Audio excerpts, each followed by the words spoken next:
दोस्तों, हिंदू धर्म के इतिहास को कई इतिहासकारों ने लिखा है, लेकिन आजकल इंटरनेट का युग है जहां इतनी लंबी चौड़ी बातें लिखने से शायद ही समझ में आए और मोटी मोटी किताबें पढ़ने की किसी को फुर्सत नहीं है।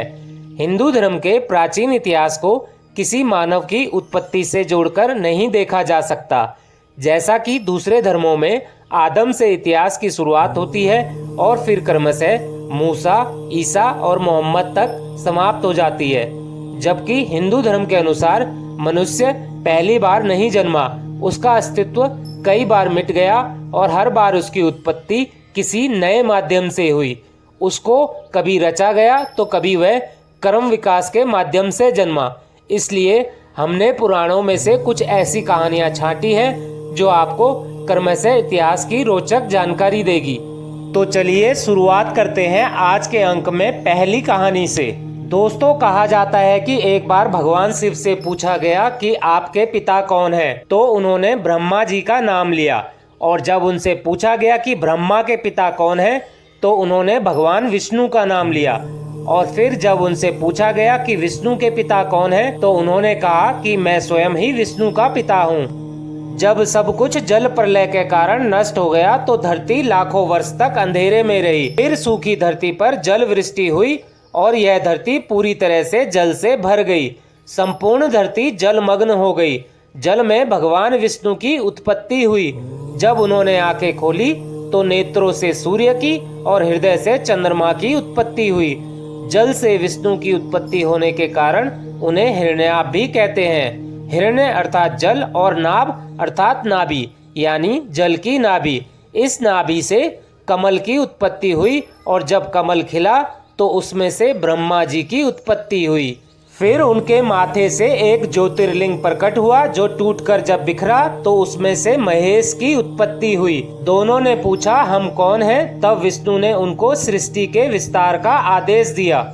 इस काल में एक और जहां जल में एक इंद्रिय और एक रंगीय जीवों की उत्पत्ति हुई, वहीं असंख्य पौधों और लताओं की उत्पत्ति होती गई। इसी तरह मेरु पर्वत से जब कुछ जल हटा तो यहीं एक इंद्रिय जीव वहां फैलकर तरह तरह के रूप धरने लगे। ये जीवन कर्म विकास के क्रम में शामिल हो गए। यह सब ब्रह्मा जी की घोर तपस्या और अथक प्रयास से संभव हुआ।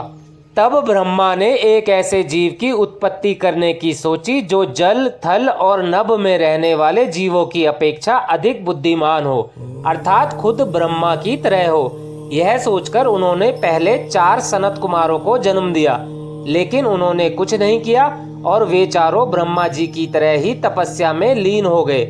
तब ब्रह्मा जी ने 10 मानस पुत्रों वशिष्ठ, कृतु, पुलह, पुलत्स्य, अंगिरा, अत्रि और मारीच आदि को जन्म दिया और उनसे कहा कि आप मानव जीवन की उत्पत्ति करें, उनको शिक्षा दें और परमेश्वर का मार्ग बताएं।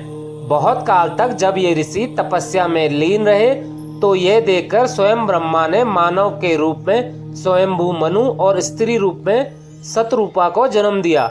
उन्होंने तब इन दोनों से मानव जाति के विस्तार का आदेश दिया और कहा कि आप सभी धर्म सम्मत वेदवाणी का ज्ञान दें। वेद ईश्वर की वाणी है और इस वाणी को सर्वप्रथम अग्नि, वायु, अंगिरा और आदित्य ऋषियों ने सुना। परंपरागत रूप से इस ज्ञान को स्वयंभू मनु ने अपने कुल के लोगों को सुनाया।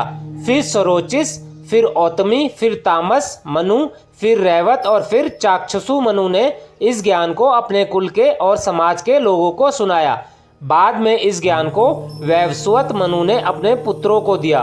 इस तरह परंपरा से प्राप्त यह ज्ञान श्री कृष्ण तक पहुंचा। हिंदू धर्म की शुरुआत की कहानी में सबसे पहले ब्रह्मा और उनके पुत्रों की कहानी का अधिक महत्व है। उसके बाद विष्णु और महेश के शिष्यों और भक्तों की कहानी का महत्व है। महेश ने ब्रह्मा के पुत्र दक्ष की बेटी सती से विवाह किया और विष्णु ने ब्रह्मा के पुत्र भृगु की बेटी लक्ष्मी से विवाह किया। इस तरह ब्रह्मा, विष्णु और महेश ने संपूर्ण धरती पर देव, दैत्य, दानव, राक्षस, मानव, किन्नर, वानर, नाग, मल्ल आदि हजारों तरह के जीवों की रचना की।